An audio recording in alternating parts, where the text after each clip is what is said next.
Thoughts on the implications of that move in terms of by-elections? We're told of one in Kwale. We've just got an update about one that was supposed to take place in Nyeri County on Wednesday.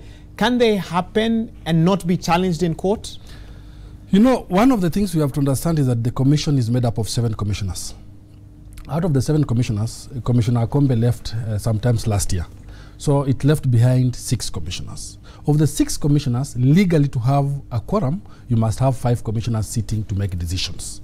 So right now, we are in a situation whereby out of the 6, we have 3 who have now left. So you have now 3 commissioners. So legally speaking, then we are saying that the commission cannot actually run its functions as it were in terms of the law. So in terms of the pending by-elections, when you look at the Elections Act, the by-elections is a product of course, what happened in the previous election. But the timelines and the dates are established by the commission. They are not statutory. So they decide when to hold the by-elections. And they go by the calendar of the commission in terms of holding the by-election. Now, I do not see a situation whereby, as it is right now, IEBC should carry out the pending elections, by-elections. What IEBC now ought to be doing is to suspend those pending elections until they put their house in order. Okay. Otherwise, everything will be questioned, because even when the results are out, how will a commission of 3 then validate those election results? I'm curious to hear from you. Should the writers of this constitution should they have put a clause, whether it's in the IEBC Act or in the constitution, that should more than 4 commissioners leave the commission, that automatically it calls for a reconstitution of that commission? Because if you have a situation in future where the government is slow to reconstitute, or parliament will be slow to reconstitute the commission, and the commissioners who are there don't want to leave, then you're sort of in a hang situation. You know, law acts in society. Law is evolving over the period of time. It keeps changing, and the experiences always come up, then the law comes into effect. I think when the constitution was drafted, and we thought of 7 commissioners, it was completely unimaginable that 5 of them will be out of office at any given time. So yes, I agree with you that situations happen, and the law ought to respond to this. And in future, then we should be learning or seeing how we can change our laws to ensure that there's continuity in terms of the constitution, in terms of managing the IEBC, in terms of managing the election. But right now where we are in a very catch-22 situation, because we have a commission that is not functional, and we also have an IEBC executive officer who is not in office. So administratively, nothing is going to happen. In terms of policy framework and policy directions, nothing is going to happen. So we are in a very big problem at the moment. Okay. Yeah. David Osiany, I want to come to you, and I want to get your thoughts on this. Should we in future, and by we I'm talking about as Kenyans and those who represent Kenyans who go and make the laws, put a clause in place that anyone who sits in that commission knows that there are consequences to taking the job lightly? That you know that when you resign, there might be, because if you go to social media right now, that's what Kenyans are calling for. They're saying, listen, people cannot just walk in and out of the IEBC as if it's a shop.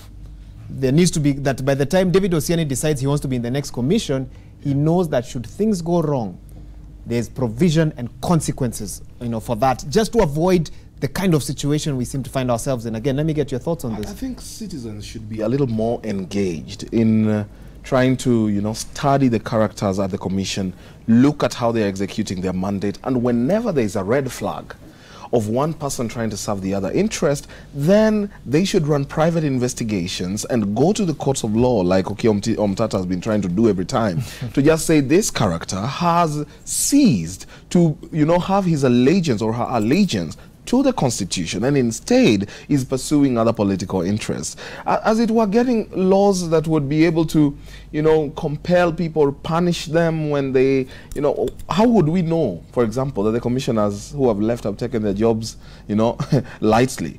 We cannot say. For them, quitting the commission may have been because of very serious issues that they are not telling us. As I told you, it boils down to the politics in the commission and how we are able to, one, identify men and women, of extreme integrity to these offices, running thorough investigations before we pick these characters, and whether at any given time they have had allegiances to some of the political, contestants in the coming elections. And 2, once you have tried to look at them, try to ensure that we have laws that you know, try to pad the constitution from any external political interference. It may be hard, but it is achievable. Of course, you will end up with that being entirely dependent on the people you put into office. Look at how the Auditor General has done his work.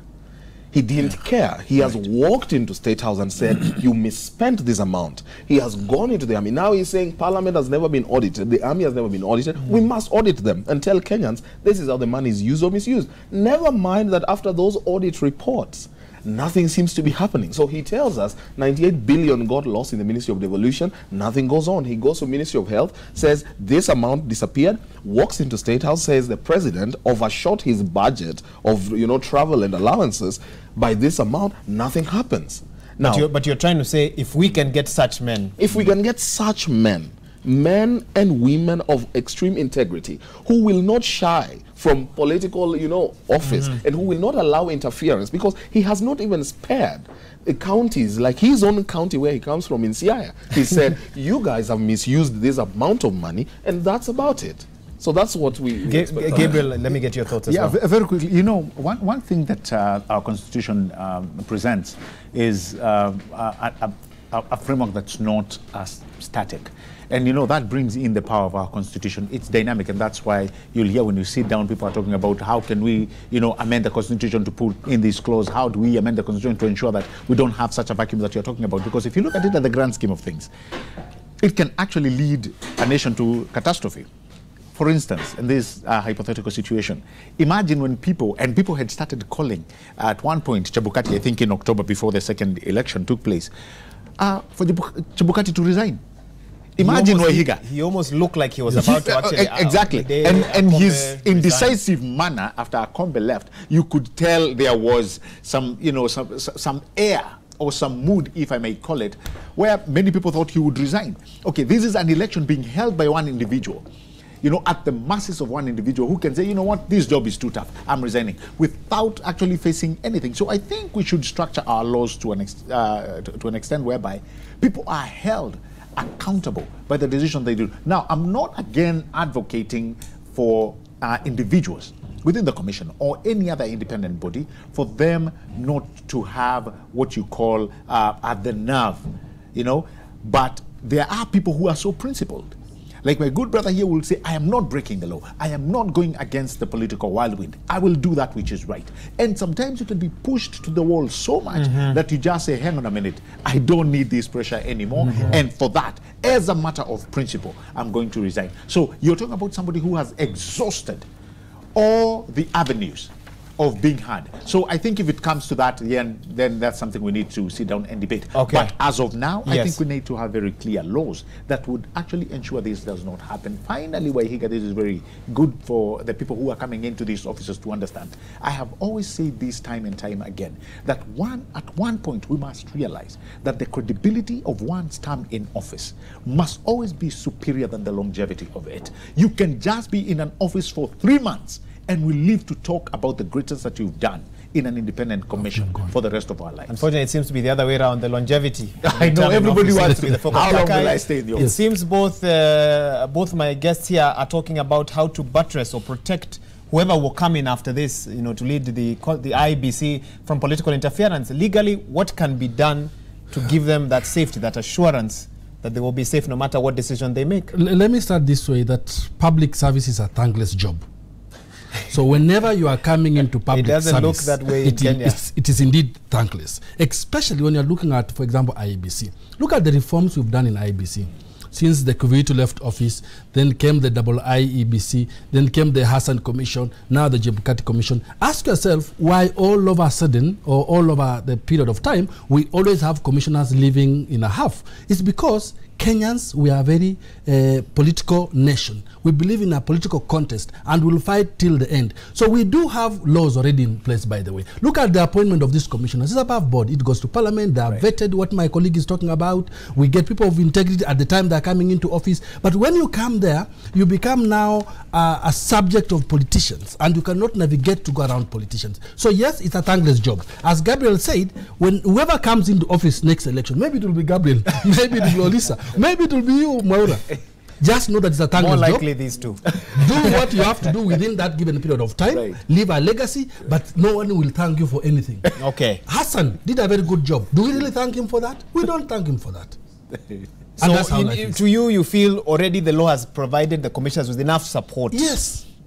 When you look, I've had a privilege to observe elections around Africa, and when you look at our legal framework, we have a very good legal framework. Look at, for example, last election, what the African Union said. Look at what Carter Center said. Look at what the European Union talked about IEBC. We have very good framework in terms of protecting them. The problem is there's a disconnect between the goodwill of IEBC that it ought to enjoy and the political class. Okay. And that's where the problem is. I am eating into the next segment. I am literally not- like if I could use the word 1 second. I am not sure that however great our laws are, and there has been great establishing the IBC, the laws establishing IBC have been wonderful, but the disconnect between the commission and the secretariat is something that needs to be addressed. Okay. But that